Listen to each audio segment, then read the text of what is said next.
welcome to Sort of the Story. I'm Janey, and both of us always tell the truth. And I'm Max, and Janey always lies. Welcome. This is the podcast where we tell each other stories like fairy tales, folk tales, and mythology. And also, you are here. Oh my god, thank you for showing up on time. Guess who wasn't on time? Me. I pointed to me and Max, and then the blame is on me. I got a little sleepy while I was taking my notes today. That happens in literally every other episode, except the one getting sleepy is me. Oh, no, it's both of us. It's just a sleepy time. Guys, we are recording this November 23rd. It's right before Thanksgiving break. We tired up in here. Yeah, we sleepy girls. We sleepy girls. And if you're a sleepy girl, come hang out with us on Discord. Okay. Did you like it? If you'd like to join us on Discord, you can subscribe to our Patreon. The link for that is in the show notes for this episode and every episode. For $3 a month, you get access to the Discord, which is where you can come and hang out with us and talk about stuff. It's very fun. It's a nice little community, and we hang out there literally all the time. Mm-hmm. I felt really bad because I didn't check it for an entire day. And then I remembered that I haven't posted anything on Instagram in almost 2 years. But we are still there just about every day, and we love to hang out with you guys. It is Max's, number one form of social media.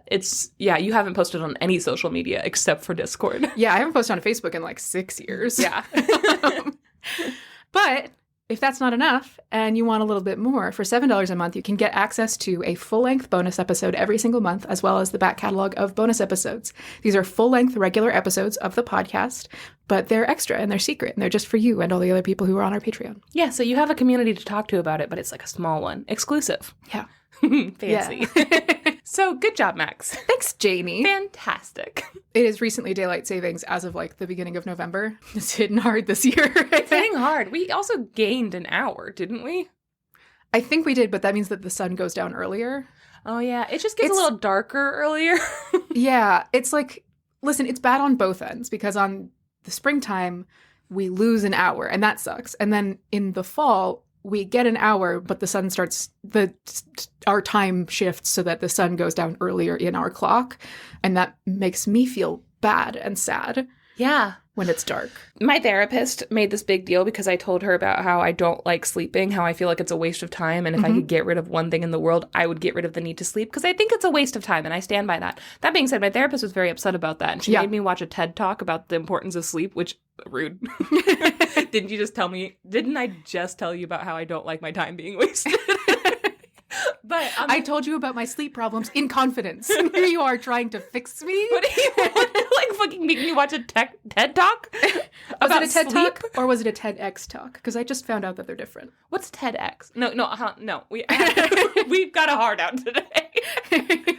And a hard on. Hey. Do you want me to explain what that is? No, that's okay. All right. So she made me watch a TED Talk where this guy was talking about how across the world, the parts of the world that does daylight savings time, when we lose an hour, heart attacks go up 53% in every single one of those countries. And when we gain an hour, they go down 53%. The day after, within the day. Yeah. People have that many heart, because the lack of sleep affects people so badly. Content warning. This might not be true, but I have heard anecdotally that on the other end of that, when it starts getting dark earlier, a huge spike in the number of suicides. Yeah. So, we should just stop doing it. I completely agree. I can't figure out why it would be necessary, because capitalism. That's it. You know what? I'm going to do an off topic next year on daylight savings and why it's bad. Yay! Yeah. Let's talk about the Romans. Okay. Well, riveting talk. And you know what? If you want to chat with us more about that, join the Discord. Listen, if you like it when I get mean and political, then you're going to love that sort of off topic that we're going to do next year, because I'm going to get so mad about the concept of industrialism. Yeah. I love it when you go off on the concept of industrialism. Thanks, buddy. I really like it. All right. I have a good time. Okay, well, Max, Janey. Today's episode 147. It is. I'm going first. Yes. So for all of you guys that are like, I wish I could just listen to Janey talk for an hour, guess what? This is your lucky day. But after Janey talks for an hour, I'm going to talk for probably less than an hour. So you can skip that, I guess. You could skip Janey's also, but that would be harder. What if you're somebody who only listens to it for the intro, can you reach out? Who would do that? I don't know. They're like, I just like listening to two women talk about nonsense. And then I hate stories. I really love yapping. Oh, big yapper over here. Yeah. Oh, Yorkshires. Yorkshire Terriers are listening to the intro. Right. Yes. Okay. So all you Yorkies, you's a good boy. You're a good boy. And for everyone else, stay tuned. I'm gonna tell you a story, right? Okay, Max. Okay, Janey. I'm not gonna tell you the title of the story yet. Ooh, You're mysterious. gonna guess the title of the story.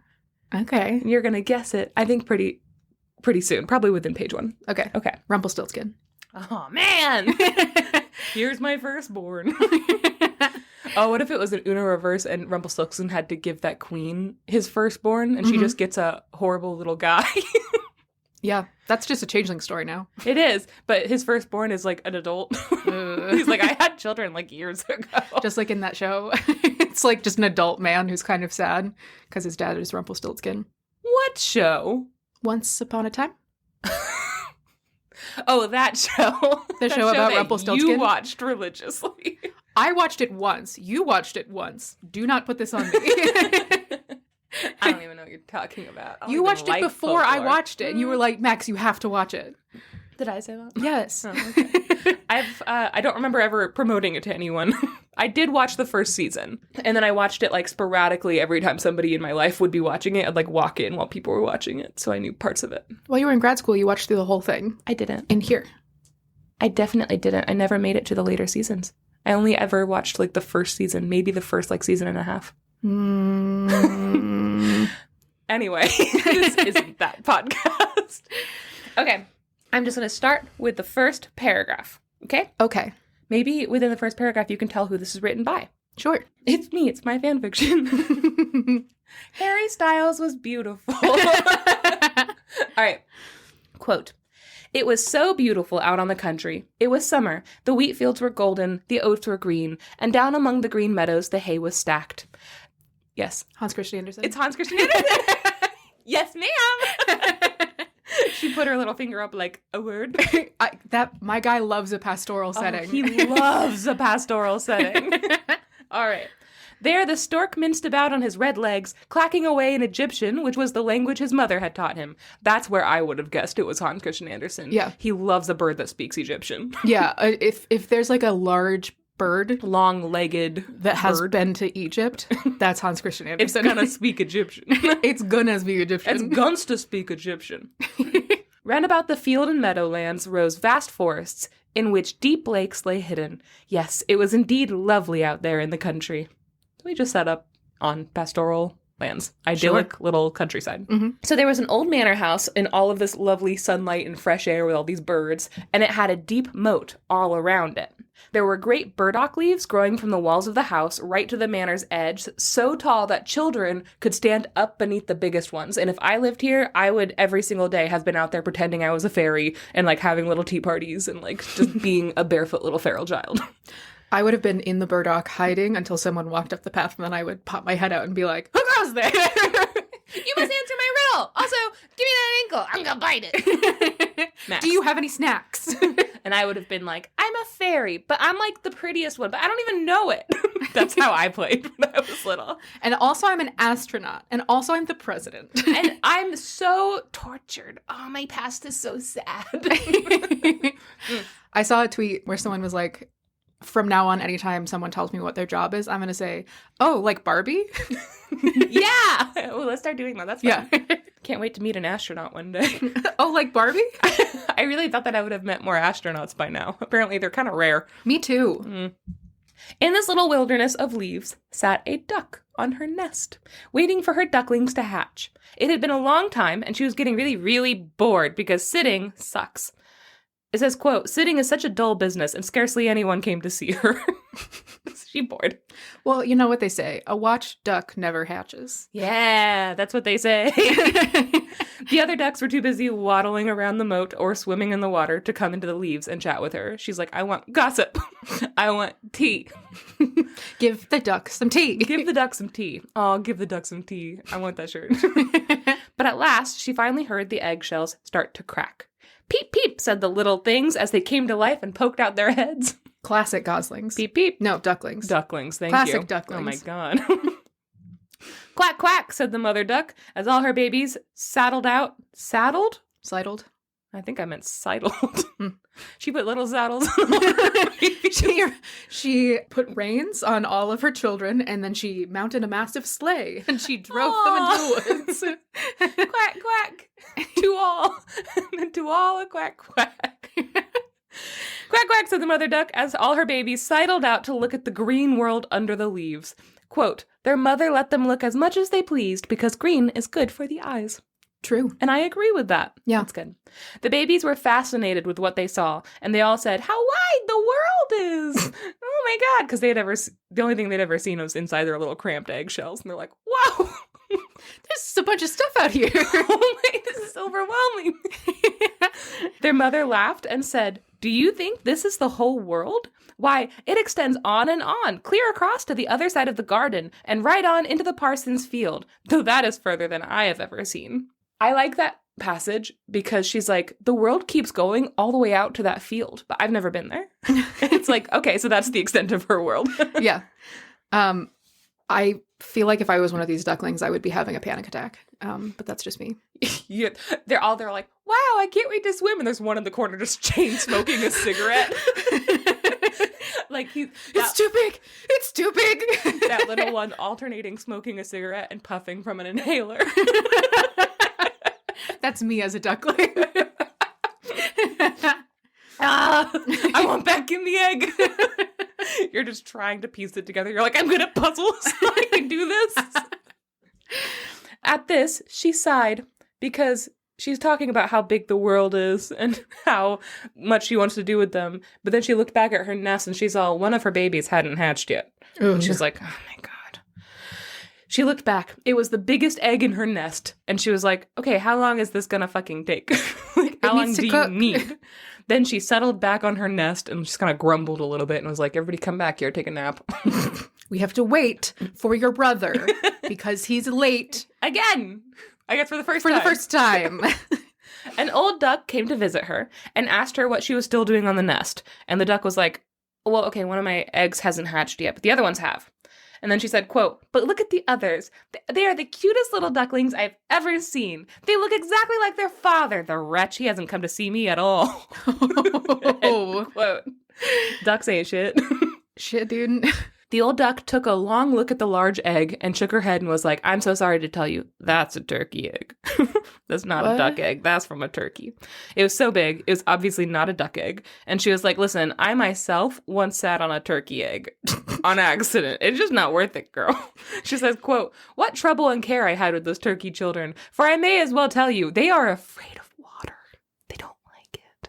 I don't think that's true. I simply could not get them into it. I quacked and snapped at them, but it wasn't a bit of use. And she was like, let that egg die. Get off the nest, go take care of your other one. Just fucking let that one freeze to death. What? But the mother duck sighed and said, I've been at it so long already, I might as well sit here half the summer. She's not happy about it, but she's going to sit on her egg. Again, if I was that mother duck, I'd be like, you call me some kind of turkey fucker? Is that what you're doing? Ooh, guys, new insult just dropped. You turkey fucker. It's a really good Thanksgiving insult. Yeah, that's really good. Thanksgiving has already passed by the time this comes out, but that would be a good one to have used. Save it for next year. Yeah, lots of people do turkey for Christmas.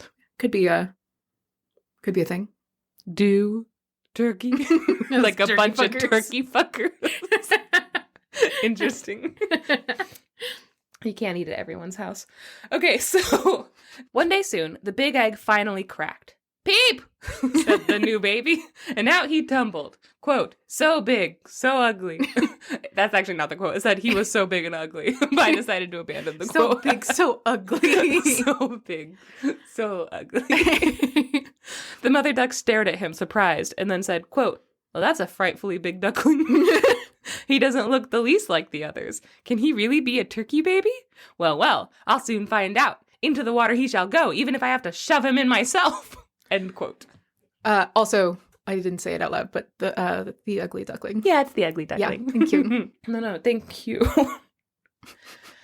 The next day, the mother duck led all her little babies into the moat and splashed into the water. She said, quack, quack, to her babies, and one duckling after another plunged in. Their little heads went under the water at first, and then up they popped, little duck legs, kicking automatically, swimming perfectly, looking very cute in a little row.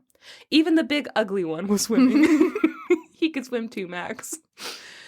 The mother duck sighed in relief, and she was like, okay, so that's not a turkey. Whew, great. So, like, my secret's safe.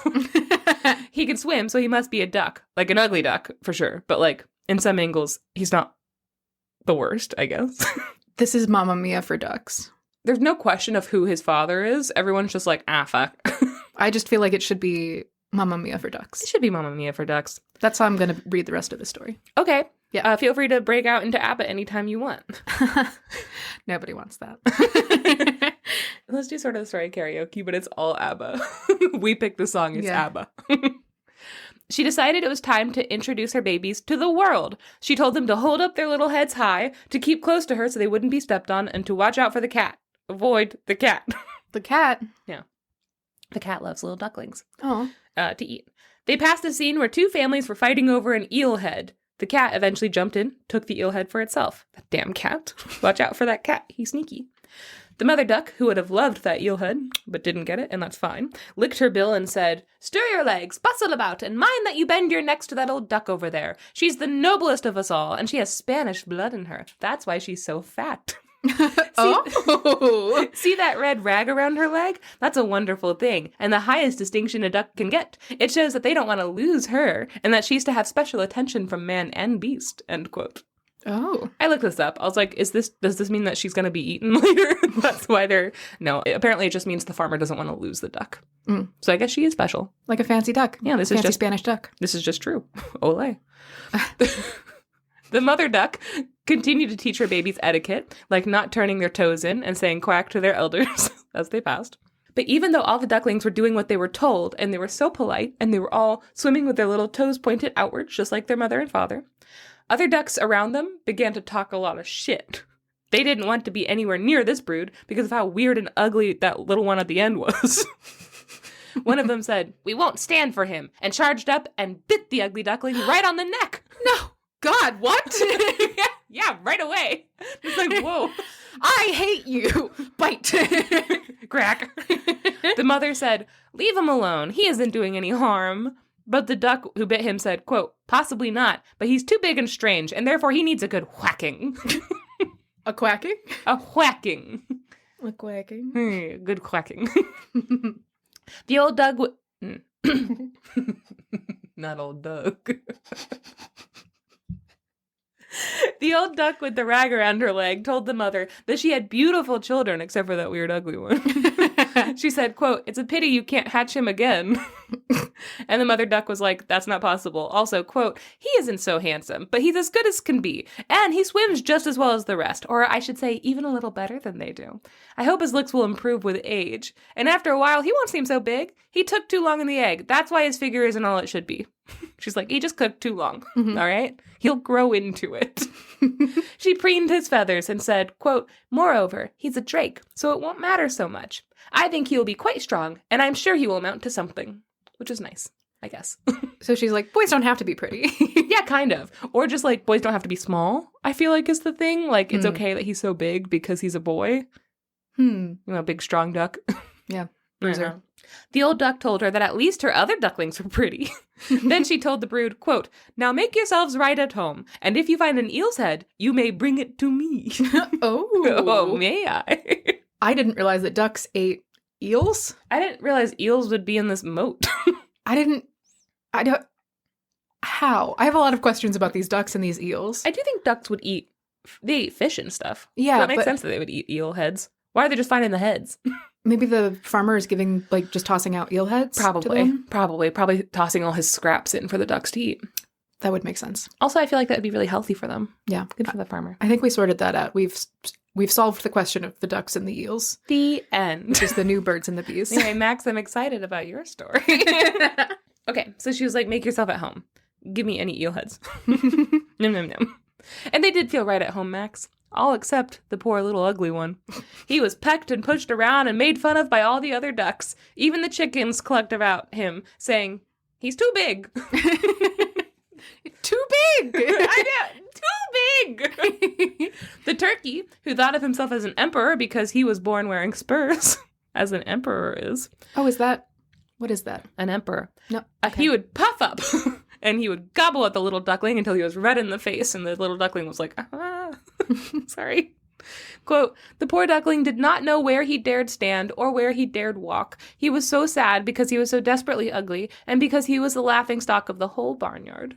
Aww. So, like, all the other ones are feeling at home, but he's like, he doesn't have any place that he feels safe. He can't stand or walk or sleep because he's afraid he's going to get hurt. Poor baby. And this all happened on the very first day. No. And after that, it got worse. No. He was chased and tormented by literally everyone. His own siblings abused him, saying, oh, how we wish the cat would catch you, you ugly thing. And his mother, who defended him on that first day, soon was like, how I do wish you were miles away. Oh, my God. Quote, the ducks nipped him, the hens pecked him, and the girl who fed them kicked him with her foot. What? I know, she has no excuse. I guess none of them do in this story. No. She especially. So eventually, he decided to run away. He was like, I can't stay here. Yeah, fair. He flew right over the fence. When he landed, because he can't fly very far, because he's still a baby, the little birds in the bushes scattered in fright, and he thought, that's because I'm so ugly. Aw. He ran on. His little legs just slapping the ground. I love watching videos of little ducks running. They're so good. They're so good. So he ran on just like that until he came to a great marsh where wild ducks lived. He lay there all night long, just sad and tired. And in the morning, the wild ducks came out to take a look at their new companion. And they said, what sort of creature are you? The fuck is this? The little duckling, they kind of gathered all around him. The little duckling turned in all directions, like bowing at all of them. As best he could. And they said, well, you are terribly ugly, but that's nothing to us so long as you don't marry into our family. And the story says, quote, poor duckling. Marriage certainly had never entered his mind. All he wanted was for them to let him lie among the reeds and drink a little water from the marsh. No. He's like, marriage? I'm a baby. I'm literally 2 days old. Imagine the rest of the story with Pesto the penguin. Oh, no. Oh, no. That's basically what this is. Oh, my God. I love Pesto so much. I know. He's the worst. But now that he's lost all his baby feathers, like, he's just the same size as all the other penguins. It's a bummer. The last I saw, he still had his little feather vest. Yeah, you look like he was wearing a fur coat. Yeah. Okay. So the little duckling stayed with them for 2 whole days, feeling like an outcast, being largely ignored. And then one day, 2 wild geese. And the story is like, actually, they were ganders, because they were male. Yeah. But if I say gander right away, you might not know that, you fucking idiot. 2 ganders came up to him. Quote, they had not been out of the shell very long, and that's what made them so sure of themselves. They just, like, waddled right up to him. And the ganders told him that he was so ugly that we have taken a fancy to you. We like that you're ugly. That's some real kid shit. It really is. Like, you're ugly. Do you want to hang out? You want to be best friends? These ganders were like, hey, we're going to fly over to another marsh where all these, like, hotties are. Do you want to, like, come with us? They were like, there's all these pretty geese over there. We want to hit on them. But they wouldn't give us the time of day. If we bring you, they're going to be like, ugh, what is that? Hey, you're not like that. Want to hang out? And they're like, that'd be cool. You want to hang out with us? Come with us. They told him this to his face, so at least they're not, like, bringing him to a party to make fun of him. Yeah. This was the first time anyone had ever talked to him in a way that wasn't outright abuse. And he was like, okay, yeah, somebody's inviting me somewhere. Yeah, I'll go with you. And he started to feel, like, hopeful that somebody wanted him around. Aw. It also seems like the rest of the time people are kind of just talking around him. They're being like, yeah, he's ugly. And it's like not even talking to him. Yeah, this is, like, the first time that they're just like, hey, we want to hang out with you. Yeah. Hey, you're ugly. We want to hang out with you. It's not great, but it's also, like, the best he's ever had. Yeah. So he's like, yeah, I'll go with you. And then bang! Bang! Shots rang in the air. And these 2 ganders fell dead among the reeds. Water was splashed with blood. He had blood sprayed all over him as he watched them, like, float dead in the water, like, neck limp. Oh. The shots rang again, and all the other geese scattered, except for the dead ones that were floating around the ugly duckling in the water. There was a great hunt in progress, Max. Doesn't sound great. The hunters had been laying under cover all around the marsh. Some had even been hiding in the trees that hung over their heads, and they had been there the entire time. Blue smoke rose like clouds from those trees, drifting out over the water. Bird dogs came splashing through the swamp, bending reeds and plants as they came, and the poor duckling was so terrified he didn't know what to do. He couldn't get away fast enough that he froze, and then he started to put his little head under his wing to hide. Oh, no. But just as he was doing this, a big dog appeared right behind him, tongue lolling out of his mouth, eyes glaring. Quote, he opened his jaws, flashed his sharp teeth, and splash, splash, he went away without touching the duckling. And the duckling was like, oh my God. It's because I'm so ugly. Thank God. This is the first time this power has ever come in handy. I would still be a little offended. I would That be dog didn't want me in his mouth. Come back and kill me, says Max. Yes. I am hot enough to kill. You get back here. You get back here. Okay. You kill me with the respect I deserve. This is kind of how I felt. We have a friend whose ex-partner had a secret file on their computer filled with pictures of her friend's boobs, taken from Facebook or taken out in public. Yeah, And we found out about this after they had broken up. Yeah. And it was oh my God. And she was yeah, I found it. They had this person, just close-ups of their boobs. That's so gross. And also just violating. And we've talked about this before because this was and so as we were doing it, I was oh my God, yeah, that's awful. Was my picture in there? She was no. And I've never been so offended in my life. I was what about these hunkers? What do you mean they're not in there? I think about this to this day. Nothing's ever bothered me more. Yeah, I'm worth creeping on. That's real. I don't want to be in there. No, but I don't want to be excluded. Yeah. If they had still been together, I for sure would have been sneaking Polaroids into their house. And then I'd be offended if she ever caught him with it. I'd be ugh, gross. Terrible. But thank you. But they are pretty good, right? Anyway, that's Max with the dogs not killing her. Come back and kill me. So the duckling sat in the water for a long time, perfectly still. In the distance, bullets were still splattering through the reeds, shot after shot was still being fired, and then things finally became quiet and still again, but he still couldn't really move. He just sat there in the water.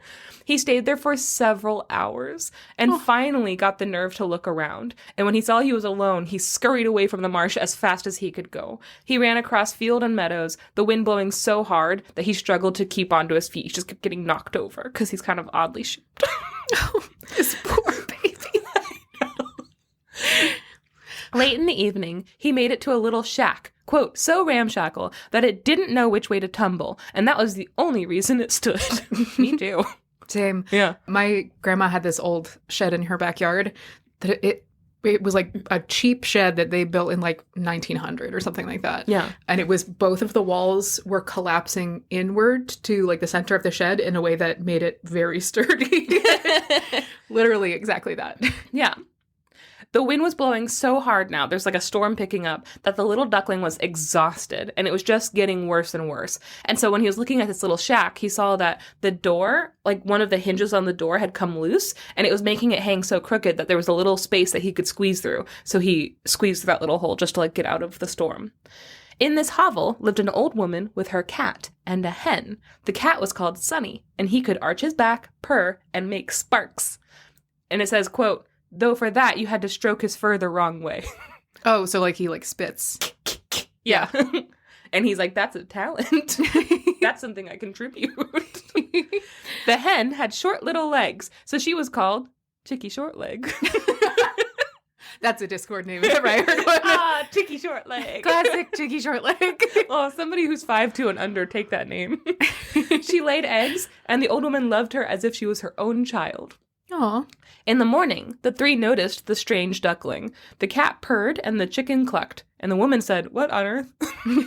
What the hell? what the hell is this? Now, the woman had kind of bad eyesight. Mm-hmm. And so when she was looking at this little duckling, she's what the hell is this? She thought it was just a fat little duck. And she said, well, now I'll have duck eggs. And then she looked at it. She goes, unless it's a drake. I'm going to roll the dice anyway. Let's see if we get duck eggs out of this one. The duckling was tried for 3 days, but he never laid a single egg. He's like, I didn't know this was something else I could fail at. Damn. Oh, no. Quote, in this house, the cat was master and the hen was mistress. They always said, we in the world, for they thought themselves half of the world and much the better half for that. The duckling wasn't so sure about that. He was like, I don't think you're half the world. I've definitely met more than you. I've met other people. Upwards of like 10 other types of birds. Most of them are dead now, so. Oh, yeah. My friends were murdered in front of me. Someone get this duck to therapy. He needs therapy more than anyone I've ever seen. So he tried to tell the hen about the world outside, and the hen said, oh, I'm sorry. Can you lay eggs? No? Oh, then shut the fuck up. Your opinion doesn't matter, actually. I don't think that you've given life. I guess she also hasn't. Yeah. Your eggs don't hatch.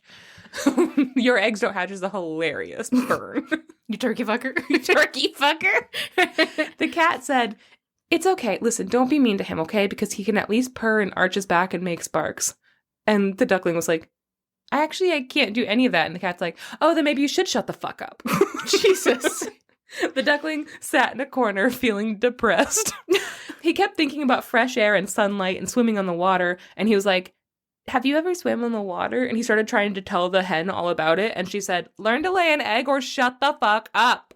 Shut the fuck up. And the cat said, I hate water. You're a fucking idiot. Go scratch. And so the duckling was like, I just feel like you guys aren't really giving anything else a chance.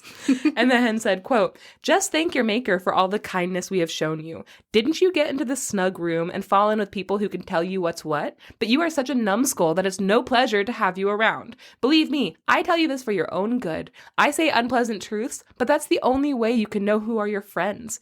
Be sure now that you lay some eggs. See to it that you learn to purr and to make sparks. This feels like every single Hans Christian Andersen story, at some point, there is like a subtweet. This feels like that part where he's like, I was hanging out with some people and then they were like, wow, like, why don't you just do this? And it's like, okay, yeah, I'll just also do that. I like all of these speeches. I've left in like good chunks of paragraphs of like speeches because I do feel like these are relatable today as well. The whole idea of like, I'm literally only saying this for your own good. You need to start learning to be like everyone else. Like you need to stop being so different on purpose. Also, like, I'm not a bitch for being mean to you. I'm trying to help. Yeah, and actually, you should be thanking me. You should be thanking me. And also the whole thank your maker is also very religious. Yeah. The duckling was like, okay, so maybe it's time to leave again. Maybe these aren't my people. Yeah. Good for him. He left and he swam on the water and he dived down into it. But every creature who saw him was mean to him because he was ugly and alone. So he wasn't happy. Autumn came, and the leaves turned yellow, and the wind would blow them all about. Low clouds hung in the sky, and the ravens would scream, caw, caw, and then shiver in the cold. And if the ravens were cold, the little duckling was just freezing out there. Oh. One evening, as the sun was setting in all its beautiful colors, he heard a noise. A large flock of beautiful birds appeared out of the reeds. The duckling had never seen anything so beautiful. They had long, graceful necks, and their feathers were dazzling white. These were swans. I was trying to think of anything funnier to say. Those are the Cullens. These were the Cullens. They uttered strange cries, unfurled their wings, and flew away from this cold land, away to warmer countries and open waters. Quote, they went up so high, so very high, that the ugly little duckling felt a strange uneasiness come over him as he watched them. He went around and round in the water like a wheel. He craned his neck to follow their course, and gave a cry so shrill and strange that he frightened himself. When he could no longer see them, he dived to the bottom of the pond, and when he came back up, he was shaking with excitement. He would never forget those birds. He didn't even know them or where they were going, but he loved them more than anything he had ever loved in his whole life. Like his whole little chest was just like filled with this like immediate just love. Quote, it was not that he envied them, for how could he ever dare dream of wanting their marvelous beauty for himself? He would have been grateful if only the ducks would have tolerated him, the poor ugly creature. End quote. The winter grew cold, so cold that the duckling had to swim to and fro in the water to keep it from freezing. But eventually he couldn't stop it. He went to sleep one night and woke up too tired to move, frozen in the ice. No. The end. No, I'm kidding. It's not the end. This story's going to make me cry. I cried a little. Early that same morning, luckily, a farmer came by and saw him just frozen in the middle of this little lake. So he chipped away at the ice with a wooden shoe, and then he carried the frozen little duck home to his wife and children, where they, warmed him up. But when he revived, the children immediately tried to play with him, and he got really scared because they were just really loud and, laughing and, grabbing at him. So he fluttered into the milk pail, splashing milk all around the room. And the woman screamed, and she threw up her hands when he flew into the butter tub. And then she was like, oh my God, so now they're all just chasing him. And he's, in and out of the meal barrel, and he's, covered in all sorts of stuff, and he smelled weird, and he's just like, what is this? And the woman is screaming, and the children are laughing and chasing him, and he was so scared, he's like, I'm gonna die here. Oh my God. The door was open, luckily, so the duckling escaped through it and ran into the bushes, where he just laid down and sat there for a long time, like he was in a daze.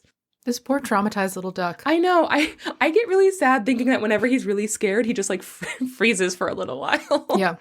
Oh, and then he froze for real. Oh no, buddy. Quote, but it would be too sad to tell of all the hardships and wretchedness he had to endure during this cruel winter. When the warm sun shone once more, the duckling was still alive among the reeds of the marsh. The larks began to sing again. It was beautiful springtime, end quote. The story was we're not going to make you go through how awful winter is for a duckling. Poor baby. Then he opened his wings. It was a sudden gesture. They swept through the air more strong than they'd ever been. The powerful strokes carried him far. Before he knew what was happening, he found himself in a garden where apple trees bloomed and the smell of lilacs filled the air. From the thicket in front of him came 3 lovely white swans. They ruffled their feathers and swam into the stream. The duckling, of course, remembered these creatures, and a strange feeling of sadness came over him. He had a thought. This was how he wanted to die. He'd swim up to those birds, and they would see how ugly he was, and they would peck him to death. And he was like, I'm not going to run this time. I'm going to let it happen. Quote, better be killed by them than to be nipped by the ducks, pecked by the hens, kicked by the henyard girl, or suffer such misery in winter, end quote. Oh my God. This is very deeply sad. It is.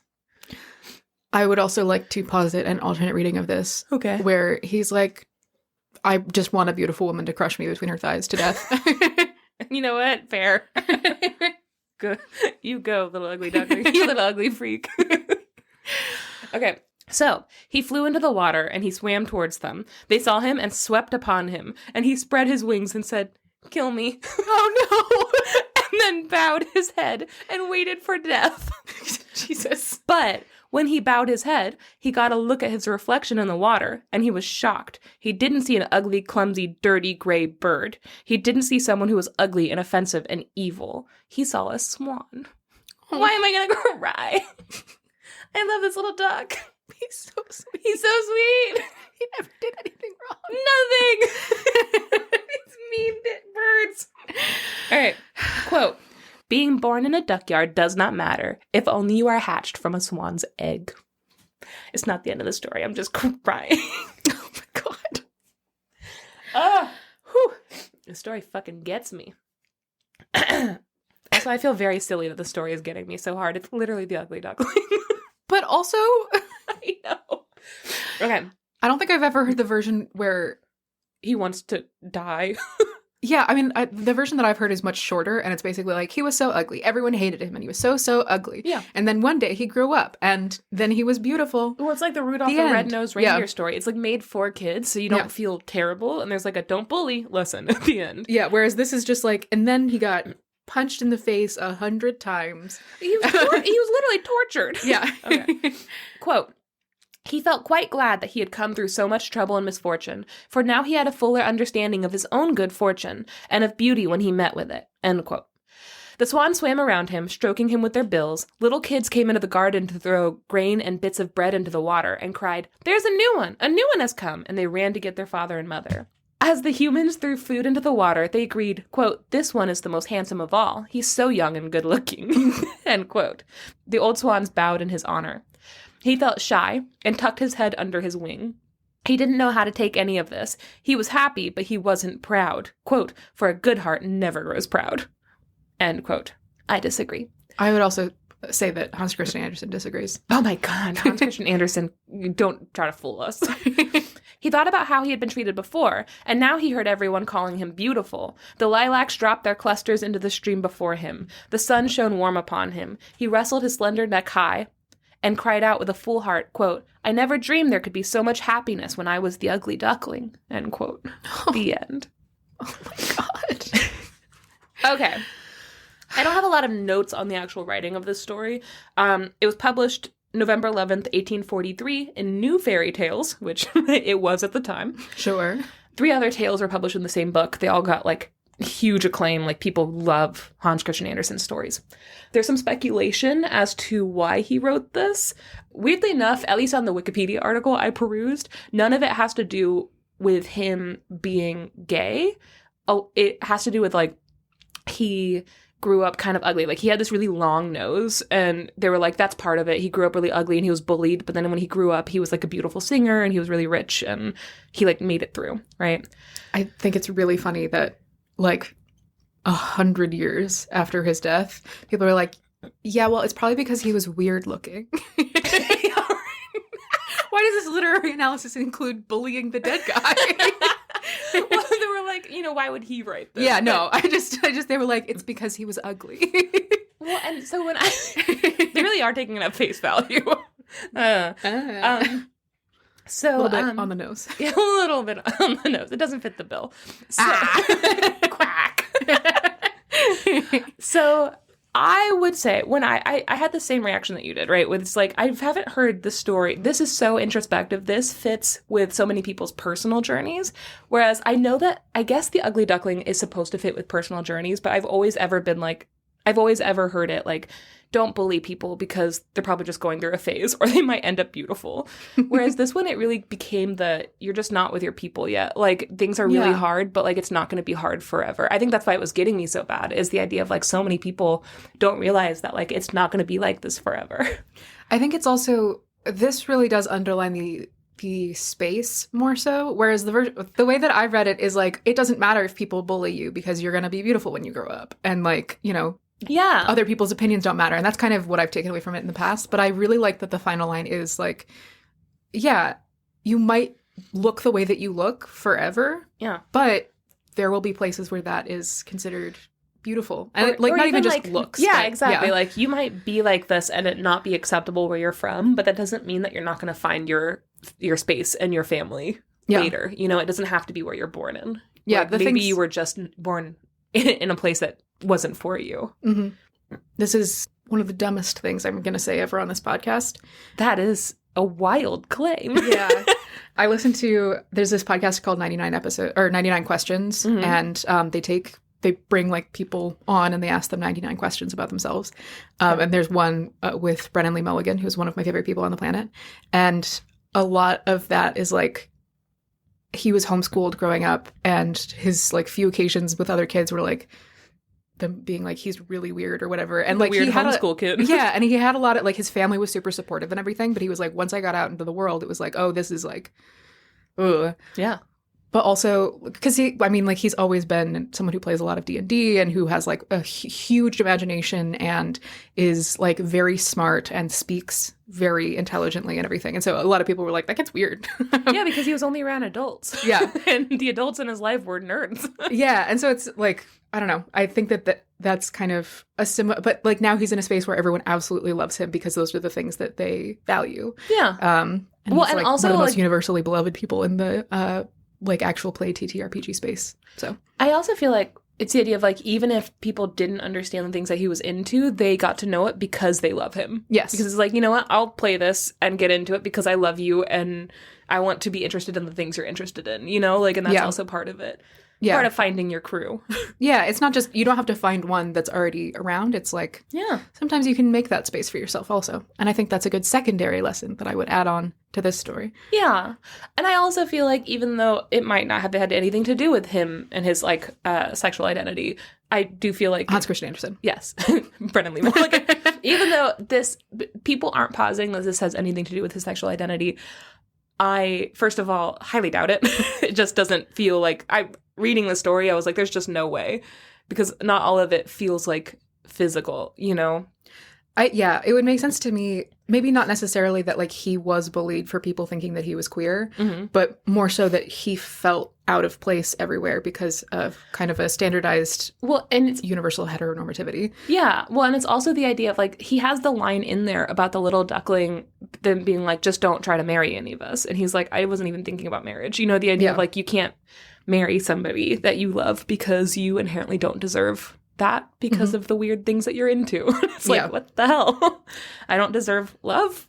You know, like, it's just, that kind of stood out to me, was the idea of like marriage. You didn't have to bring that up amongst a baby duckling, you know? That also feels like his family, if I'm remembering right, his family was like moderately high society and like that sort of thing. That also feels very accurate to that, of being like classist. Yeah. It's like that weird thing that people do when it's like, two kids are playing and they're like, oh, he's flirting. And it's like, no, he's 3. Yeah, he's not baby. flirting. And he's like, oh, they're going to be, is that your girlfriend? And it's like, no, I can't speak yet. I literally. Don't put that onto a baby. Exactly. Yeah. It's like, just don't be fucking weird. Yeah, it's really weird. And then that feels like that too. And then they see like one Disney like look between two men and they're like, don't push sexuality onto children. It's like, what the fuck? Those two main characters are making out in front of those two men looking at each other. Yeah. But then also all of the little speeches, again, I thought that there was something religious about the hen saying like, just thank your maker that you're here now. Like, God actually put you here and you're not even grateful about it.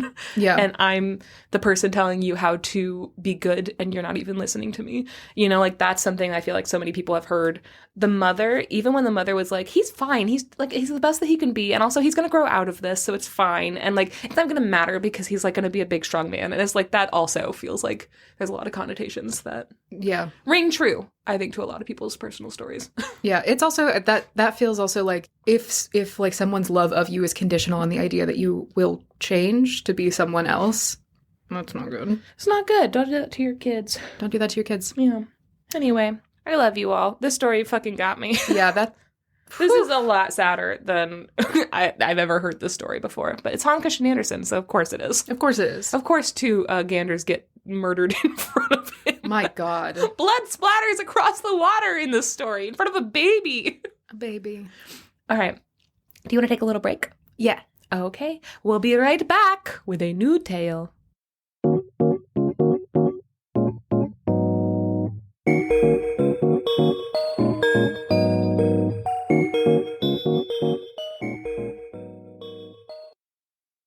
Okay, Janey. Okay, Max. Janey, okay. The story that I have for you today is from Russian Tales, Traditional Stories of Quests and Enchantments, illustrated by Dinara Mirtalyapova. The story originally appeared in Slavonic fairy tales by John Theophilus Nake. Theophilus is a great fucking name. Nake. This story is obviously a Russian story, and it's called The Snow Child. Okay. Yeah. Okay. Ooh. This is giving me a little bit of, like, triggering flashbacks to, Frost? No, to Angela. Yes. Guys, Frost, to this day, scariest story ever. It's giving me kind of flashbacks to Angela Carter's Snow Child, which is very triggering. It's very triggering, and this is what that is based on. Okay, actually, I'm excited to know. Yeah. I will say one of my least favorite stories in that book. Yes. Mostly just because it's more rough than it is fun. Join the Patreon so that you can listen to the book club episodes, because the Angela Carter Bloody Chamber episode is one of my favorites. Yeah. We talk about it. It's one of my favorite books of all time also. It's really good. But yeah, so this is The Snow Child.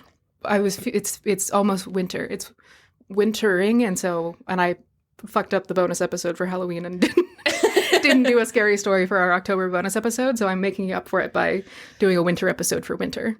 Not that this is a bonus episode, but just it's December. It's December. So it's winter. December. Okay. The Snow Child. There were 2 peasants named Ivan and Mary, and they were married. They were very happy together, but although they'd been trying for many, many years, they could not have children. And again, while they were very, very happy together, this was something that was really disappointing to them because they loved children. They lived in a neighborhood with a bunch of families, and all of the children would play outside, and they loved to watch the children, and they would have the children over for meals and everything. It was like a community of people who had children, basically. Yeah. But as much as they are disappointed that they cannot have a child of their own, they say to each other that it is the will of heaven that they should not have a child. And so they have to be okay with it because heaven's a dick. And they haven't yet figured out surrogacy. Or adoption. One day, in the dead of winter, there was a huge snowstorm. All of the children of their neighborhood were playing around in the fields outside of Ivan and Mary's house. And they were just looking out of the window from inside of their warm hut and watching all the children playing outside in the snow. And they watched the children as they rolled around and made little snowmen. And Ivan smiled. He looked over at Mary and she looked a little bit sad. And he said, "I say, wife, let's go out and make a snowman." Let's be silly. Yeah. Let's be crazy. I say, wife. I say, wife. My darling wife. Oh, no. Oh, no. Now it's a different story. I say, wife, let's go out and make a snowman too. Mary looks at him and smiles. And then she smiles broader and she says, "Yes, let's go out and play, though we are old." That's me every morning. Yeah. Yeah, let me put on the fun socks, even though I'm old. I am old, but my socks are fun. But why should we make a snowman? Better to make a snow child, since heaven will not grant us a live one. Okay. It's like, all right, way to bring it down, Mary. Yeah. Hey, I was kind of having like a fun Mary, time, and it feels like you're focusing on this a little bit. I'm actually trying to hope. I was hoping to get our minds off of the fact that we're barren. Could we perhaps just play in the goddamn snow? But the two of them, Ivan and Mary, also, this is a Russian story, so it's definitely pronounced Ivan, but I fucked it up the first time that I said it, and I can't go back now, so it's Ivan. I have a student named Ivan, and he's a sweetheart, so yeah, I'm fine with it. Yes, the Russian pronunciation is usually Ivan, but whatever. I don't care. And Maria. Yeah. So the two of them go out into the garden, and they just play. Like, these two adults just hang out in their garden and they like roll around in the snow, and they get together and they make this little like snow baby. Like Ivan like puts together like a massive snowball and drops it on the ground to be like the torso, and then Mary like makes these little like snow arms and everything, and they're just playing and laughing. They're a fun couple. Yeah, they're really cute. They're cute. So they put together this little snow baby, body, arms, legs, and then they finally they work together to make a big old snowball that they put right on top of the baby as the baby's head. Meanwhile, one of their neighbors passes by and is like, "Oh, heaven help you." Rude. Rude. And Ivan is like, "Many thanks." And Mary says, "Yeah, heaven's help is always acceptable." Hell yeah. Hell yeah. They're like, "Fuck you, actually." Yeah. And the passerby says, "What are you doing?" And Ivan says, basically, "What does it look like we're doing?" Mind your fucking business, actually. Our taxes. What do you mean? And Mary says, "We're making a Snegurka," which is Russian for a snow child. Gesundheit. Snegurka. And the Snegurka to you as well. Ah, the Snegurka. Snegurka of them all. Snegurka. Somehow we slipped into speaking Simlish. Anyways. Yeah.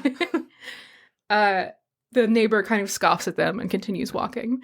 And the two of them turn back to their snow baby, and they start putting on little facial features. Mary puts on a little nose, and Ivan pokes little holes for the eyes and everything, and makes a little mouth and all this stuff. And then as they finish sort of crafting this snow face on the snow baby, Ivan is just finishing up like shaping the baby's face, and he feels a warm breath come from the snow baby's mouth. Oh. And then the snow baby opens her eyes, and she has these beautiful bright blue eyes. And she looks up at Ivan, and she starts giggling like a little baby. Okay, I know that this is supposed to be beautiful. But like, you said they make a big ball to put on top of the head. So I'm imagining just like a giant, unproportional, perfectly round head. Like Time Baby. Yeah. But like 2 finger pinpricks for eyes, a big wide finger mouth. It's just like horribly proportioned arms and legs. We've made a monster. It stands up and its head is so heavy that it's like swaying around. Da-da. This is a monster. Oh my god. And also it has White Walker eyes. It does have White Walker eyes, 100%. Oh, God. Oh, it kind of reminds me of in the Brothers Grimm movie. Yeah. How they have that mud baby. Yes. Which is horrifying. Yes. It's horrifying. That movie is so scary, and we should watch it with the listeners. Yes. Join the Discord. Join the Discord. Tell us that you want that. Yeah. Tell us you want that. Nobody ever tells us they want that. No, listen, we don't know what you want. We don't We're not know. wizards. We are wizards. We don't have time to read your One mind. of us always tells the truth, and the other one also tells the truth, probably. We are both truth tellers, and we're wizards. Listen to the test. We'll explain why that's on our mind. Yeah. So this little snow baby starts breathing Mm-hmm. and looks up at Ivan and giggles. And Ivan stumbles back and he makes the sign of the cross. He says, mercy on us. What is this? Assuming that they've accidentally stumbled into some kind of witchcraft. Yeah. Fair. Yes. Mary says, oh, heaven has given us a baby. Heaven has helped us. Yeah. Well, thank you again. Thank you to our neighbor who was being kind of shitty about it. Turns out she was just asking heaven to help us make this alive. And Mary reaches down and she picks up this little snow baby. And as she does so, the snow baby moves its arms and legs, and this shell of snow falls away. It says, like an egg falling off of a chick. Oh. And inside... Yeah. Topical. Topical. And inside is a perfect little human baby girl. Okay. Whew. Yes. Not a horrifying snow creature. I don't blame him for being scared at first. Yeah. Yes. I've never heard this story where the baby becomes alive as they're making it. That's a really cool detail. Yeah. Usually it's like they go to sleep and they wake up the next morning, there's just a baby in the They're lawn. like a kid in their yard. Yeah. I like the idea also. It's kind of like the gingerbread man story a little bit, where it's like if you make it perfect and you like love it enough, then it comes to life, which is probably damaging in a lot of ways, but whatever. Yeah, because nothing you make is ever perfect enough to be alive. Ooh. Ooh. So Mary picks up this beautiful little girl. She's all very pale. She has bright forget-me-not blue eyes, and she's like giggling with her little baby mouth. Thank God. It's a baby mouth. Thank God it's a baby mouth. Oh my God. And Mary says, oh, my love, my darling Snegurka. Is that her name? Yeah. Can we workshop it? I feel like Ivan, Mary, and Snegurka. Snegurka. And again, Snegurka literally means snow child. Can we maybe call her snow girl? Gerky for short. Classic Gerk. This is my daughter Gerk. I think we should call her that, and I'm going to. Okay, Gerk. Gerky. Gerky. Gerky's kind of cute. It's growing on me. Yeah, I don't hate Gerky. So Mary bundles up this tiny little snow baby and brings her into their house. From then on, the couple raises Snegurka as their own, their perfect little snow child. And she grows very quickly. So by midwinter, she's like the size of like a large, like a 7-year-old, basically. A large toddler. Yeah. I don't know why I said that. She's the biggest toddler you've ever seen. She's that baby who wants to go to the whatever fucking Four Seasons Orlando. And everyone's like, too big. Too big. Too big, too ugly. This is just the ugly duckling. We fucking pranked you. We're doing it again, baby. Prepared to hear it again. So, like, by midwinter, she's the size of, like, a 7 or 8-year-old. All of the little kids in the village immediately, like, adopt her as one of the kids of the village. Yeah. And so every day when they go out to play in the snow, they come over and they pick up Snegurka. Gerky. And they play with her, and they dress her up like a little doll, and they all have little tea parties, and they teach her all of their games. And she learns very quickly. She's very, very smart. Yeah. So by midwinter, she is, like, a perfectly normal member of society, basically. Like, she's interesting, she's smart, she's funny, she can talk about basically anything that, like, a kid would be able to talk about. You know how long it would take me to learn Russian? This fucking snow baby does it in, like, a winter. But she's with all of the other kids, and they all kind of treat her like a doll, but as she gets bigger and bigger, they treat her more and more like one of the kids in the group. Yeah. They teach her songs and games and stories, and they all kind of run around like a little pack of kids, which I think is very cute. Yeah, that is cute. By the end of winter, Snegurka has grown to be about the size of a 13-year-old. And again, she's clever and obedient and kind. And as she grows, she has She looks basically the same as she did when she was a baby. She has bright, like, flower blue eyes. Big old round head. Big old round head. One wonky arm. Biggest, roundest head you ever seen. Yeah, she just kind of, like, scoots along. She's beautiful. Gorgeous. She has pale white skin, her bright blue eyes, and flaxen hair. But there's no rosiness to her cheeks because she doesn't have blood. Because she's made of snow. How do they know she doesn't have blood? I don't know. They stab her? Probably. Uh-oh. Uh-oh. They specifically say in the story, they're like, but she doesn't have a flesh to her cheeks because that would be crazy because she's not a person. She's a snow baby. Yeah, it's called science. Look it up. Yeah. All right, person who thinks that snow babies have blood. I bet you sat there thinking, I wonder what her blood looks like. Nothing. Obviously nothing. Obviously. Yep. It's snow, idiot. When you throw a snowball... When you throw a snowball, does it bleed? If it does, you've done something horribly wrong. I actually need to know what kind of snowballs you're throwing. Walk me through the whole process of you making a snowball because I feel like you might have committed like a human rights violation on accident. And Ivan and Mary are impossibly happy. They feel so blessed that they have been blessed with this perfect little child. Yeah. And Mary always says, heaven has granted us joy in our old age. Sorrow has left my heart. And every time she says that, Ivan says, heaven be praised. But in this world, happiness is seldom lasting, and sorrow is good for us all. And it's like, hey, Ivan, how about you shut the fuck up? You know, you guys really are, like, passing the baton of who's going to be a bigger bummer. Yeah. What the hell? Maybe let people have a good time, Ivan. I will say, though, if I were him, I would also be like, hey, do not get attached. In one winter, she's gone from a baby to a 13-year-old. She's going to die so soon. He's also probably not fully convinced that it isn't witchcraft. But let's remind ourselves that we love God and that it's fine and that this isn't our fault. And that whatever God says has to happen is fine, whether it's good or bad. We are not taking it for granted. It's like, we are not going to be inquisitioned today. Not today. And sorrow is good for us all. What the fuck, Ivan? He's like, well, actually, it's bad that we're happy. I hope we're sad again soon. That's very Russian of him. Yes, it is. Yeah. It's one of the Russianest things I've ever heard. God, that's Russianist. Yeah. That's Rush Hour 2. The end of winter comes and spring approaches. The sun shines, it becomes warmer, the snow begins to melt, the grass grows, and the birds sing. All of the village girls who've been playing with Sneegurka for the entire Gerky. Thank you. For the entire winter, they all get together and they, as is tradition, they all sing together in the field to welcome spring. Around this time, though, Gerky starts being very sad and withdrawn. She starts getting a little jerky. Like her limbs aren't working. Please stop rapping about the snow child. Poorly. She's not feeling so perky. Death is lurking. Jesus. Hey, man. The future is murky.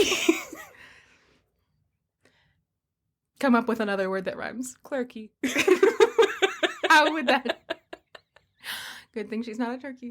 Turkey! Ah, turkey fucker. God damn it, it was right in front of my face. And Mary notices that her little snow daughter has become sadder and a little bit quieter. And she asks her, what's wrong?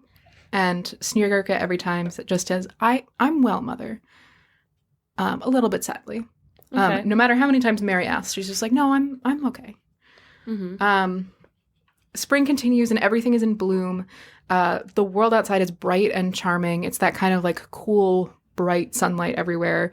And the birds start returning. So there's always the sounds of bird song and flowers start coming up in the little garden. But Sneegurka keeps becoming more and more withdrawn and more sad. She starts hiding away from her friends. She doesn't want to hang out with the kids in the neighborhood anymore. She wants to hang out on her own. Because now she's like an 18-year-old. She's got thoughts that the other kids can't. She's at that difficult age. She's at that difficult age of 21 now in the span of a single winter. I think she's still supposed to be like 13-ish. Okay. So it's like the end of winter. She's 13. Okay. And it seems like it slows down at this point. Maybe unclear. Kind of like a Renesmee rigatoni situation. Yeah. Yeah. More and more, she spends time on her own, and she goes into the forest oftentimes and will just sit quietly under trees in the shade. When she does go out and play, she plays alone in a little, like, fresh mountain spring that's behind their house, just splashing in the spring where it's nice and cool underneath the shade of a big green willow tree. Mm-hmm. During the spring, she's at her happiest on gray and rainy days and in the coolest of nights. One day it hails, and she almost returns to normal. She is happy and giggling, and she is running around in the garden in the hail, throwing little hailstones around and making little hail forts. Seeing the hail, she is as pleased as any other girl would be at the sight of a pearl necklace. Okay. So she's thrilled to see this hailstorm and everything. But the next day, the sun comes back and the hail all melts, and she weeps as an affectionate sister might weep over a lost brother. Oh, no. Yeah. It was beautiful. Yes. Now it's water. What have you done? Cruel world. Yeah, this is kind of heartbreaking also. It is. This is a sad episode. Yeah. Finally, spring comes to a close and summer begins. The Feast of St. John approaches, and all of the village girls start playing in the woods together. They still keep coming over to invite Sneegurka to join them, but Sneegurka does not want to come. She is, again, more and more antisocial, and she spends more and more time in the house or sleeping, or depression is what's happening to her. One day the girls come and they beg Mary. They're like, please can Sneegurka please come out and play with us in the woods. We're going to make, what's the word? Sex with each other. We are going to make sex with each other. Please tell Gerky to come outside. They say, we're going to go make flower garlands in the forest, and we would love it if Gerky would come with us. And Mary, her first thought is that she's like, my daughter is not feeling well. I'm worried that she might be sick. But she's been a little bit off for a while. And she looks over at her, and Sneegurka, like, shakes her head and is like, no, I don't want to go. And Mary's like, I actually think it would be good for her. Yeah. I think that maybe if she got out and spent some time with her friends, then she would feel better. Mm-hmm. So she tells the girls that, yes, Sneegurka will come with them. And Sneegurka, isn't upset, but she starts, like, bundling herself up and getting ready to go outside. Mm-hmm. And Mary delivers her into this group of girls and says, go, my dear child, go and enjoy yourself. And you, my good girls, take care of my Sneegurka. She is as dear to me as my very sight. The girls all grab Sneegurka's hands and run with her into the forest, giggling. Mm-hmm. And as she goes, she starts giggling as well and having fun. Mm-hmm. They get into the middle of the forest and they pick all of the flowers in this big meadow, and then they sit together in a circle and they all make these little, like, flower garlands and wreaths and crowns, small bouquets that they tuck into their sleeves. And they all sing songs together and, like, put flowers in each other's hair. Mm. They spend the whole day like this, and then towards dusk, they start to collect together twigs and dry brush, and they build a little bonfire in the center of the meadow. Uh-oh.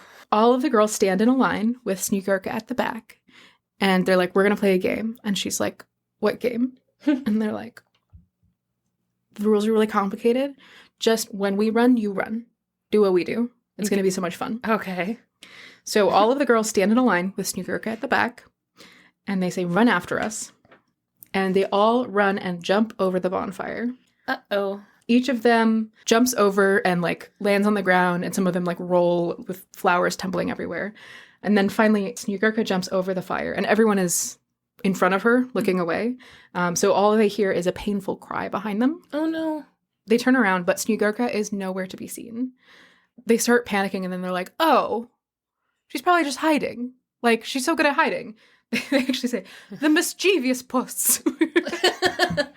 Gerky. Gerky. You tricky bitch. The mischievous puss.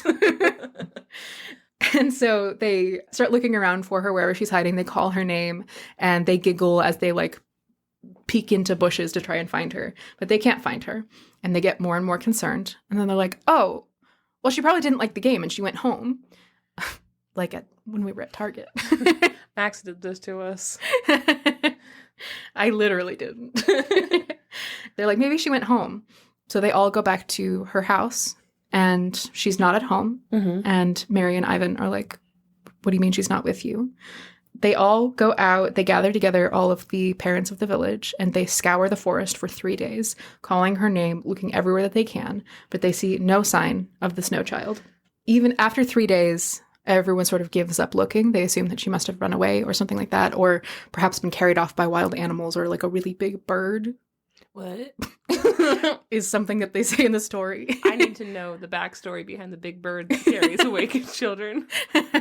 Tell me more about this big bird that carries away children. I would like to know more about the big bird.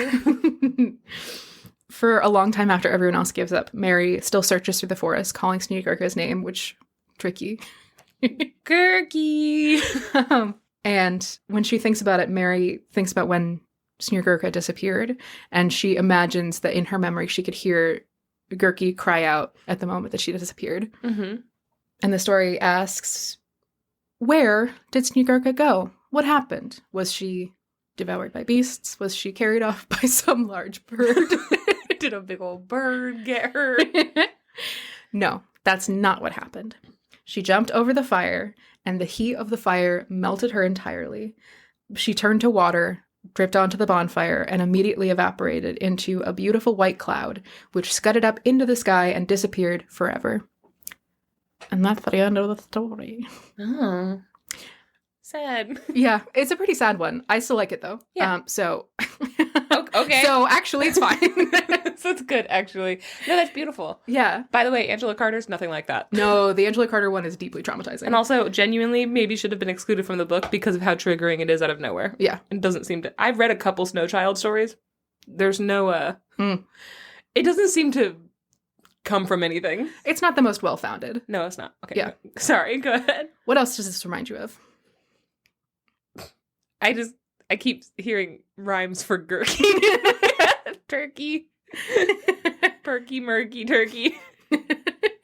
Frosty the Snowman. Yeah. Yep. That was what it reminded me of. Also, they were like, it's kind of the same thing with the Ugly Duckling, where this is a very old and very well-known Russian story. Yeah. This is like one of the older stories that we have. And very clearly Frosty the Snowman is they were like, we like this story, but we don't like that it was a stupid girl. What if it was a grown man? What if it was a grown man? And instead of his parents wanting children, what if it was a bunch of children who wanted a man? They wanted a grown man. What if it's a man with a top hat leading children into the road? What if he leads them out to the middle of a frozen lake? Yeah, what if? What if? Could be fun. And then the children have to learn the painful finality of death. That's another, definitely another Pennywise creature for the... Frosty the Snowman? Yes. Yeah, I think so. For the Miss Frizzle continuity. Yeah, I think so. Frosty the Snowman. Yeah.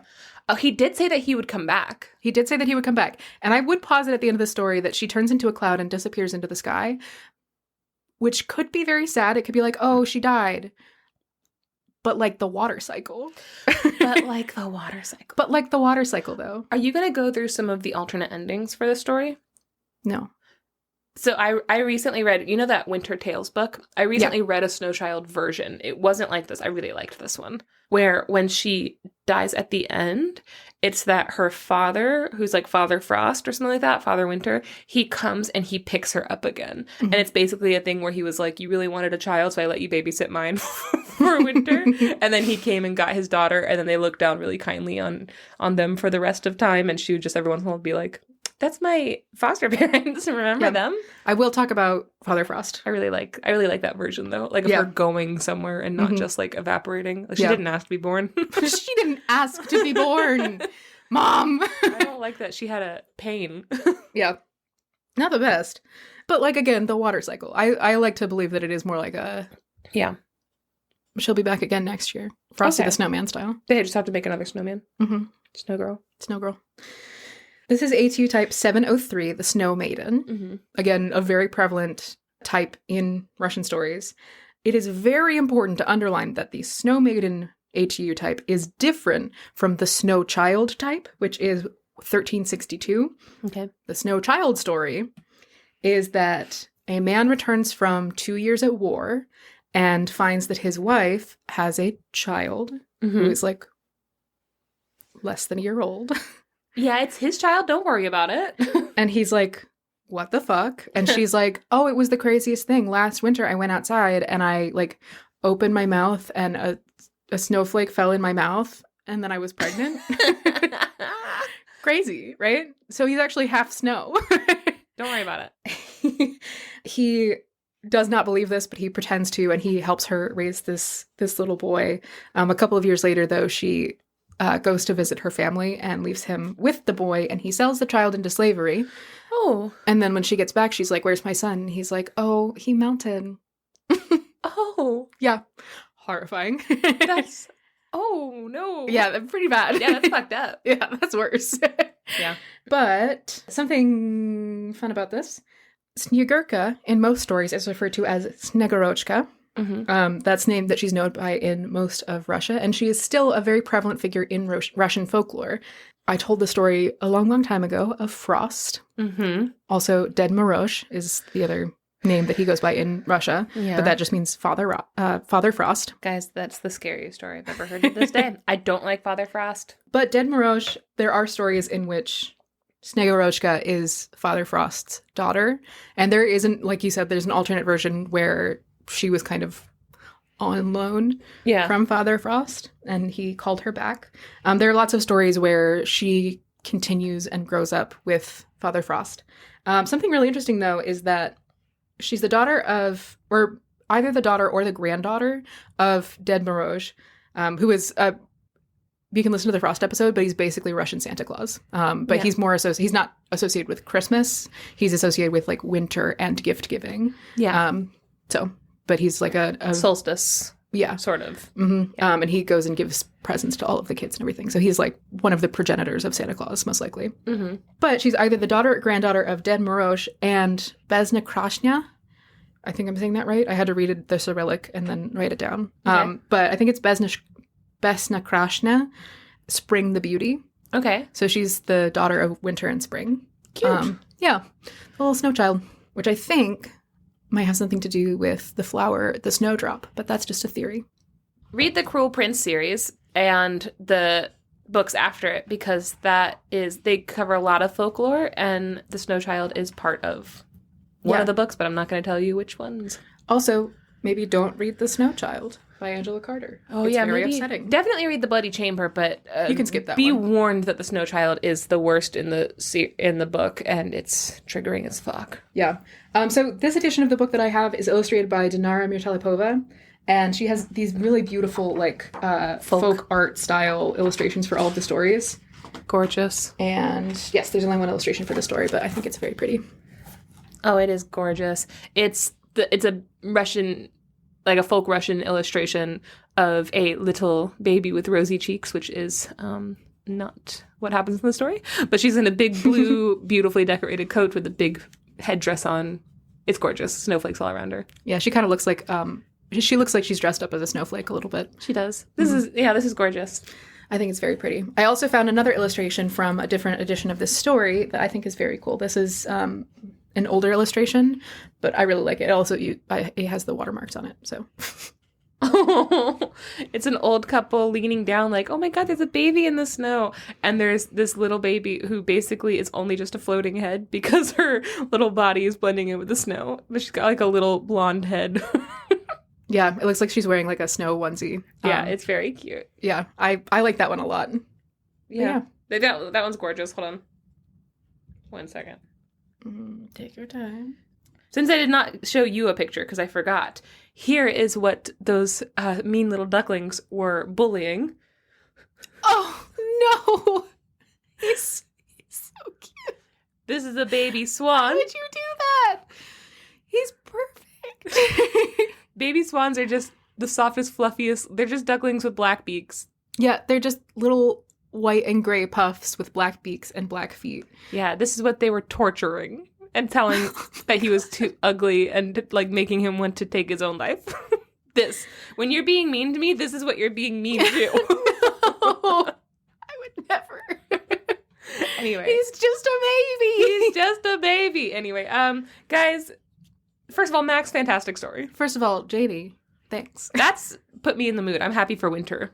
I'm about to go to Virginia where it'll be actually cold. So I'm excited to be there for a short time. And then I'll come back to where it's too cold for me in Georgia.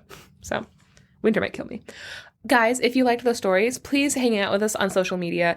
TikTok, Instagram, Gmail, website, everything is sort of the story. Just look it up. You'll find us. You can Google us so easy. We are Googleable. Join the Discord to talk to us about these stories or literally anything you want. We want to be here for you. And yeah, we love you so much. Guys, I love you so much. I love you so much. Don't cry. You're all beautiful. We think you're beautiful. And anybody who doesn't accept you right now will not be part of your life forever, especially if you're young. Oh, no, I'm going to cry. If you're old, you suck. If you're old, you made your bed. You fucking lie in it. I'm just kidding. You are in with your people, okay? So join the Discord. We want to love on you. And we will see you in 2 weeks with a whole other set of stories. Max, do you have anything to say as a goodbye? Watch out. You ugly. Bye. Bye. I'm just going to retell you again because I feel like everyone should know this. I had a dream that somebody came up to us and they were like, hi, who are you? Like they knew that we were part of the podcast, but I guess they were like... They didn't know that we were Janey and Max? Yeah, I don't know. It was a very strange thing. Like I knew that it had to do with the podcast. And I looked at them and I said, oh, we're the hosts of Sort of the Story. And we always tell the truth. Both of us. And Max looked at me and went, no, we don't. And then I woke up kind of like giggling. Like, oh, man, what a good bit. You know how you introduce yourself and you say, hi, my name is this is what I do. And also I always tell the truth. Well, it's definitely like a play on the one of us always tells 100%. the truth, one of us lies. Except that I really love that like we just ended it right there. Of, no, we don't. I think it's pretty obvious which one of us tells the truth in that in that moment. That's exactly what I would say. Also, that is 100% exactly what I would say. So us. I was a big fan. Yeah, that's really good. So we're going to change the intro. Yeah, so get ready for that. I guess you already heard the episode. Did we do it? Did we do it? Who knows?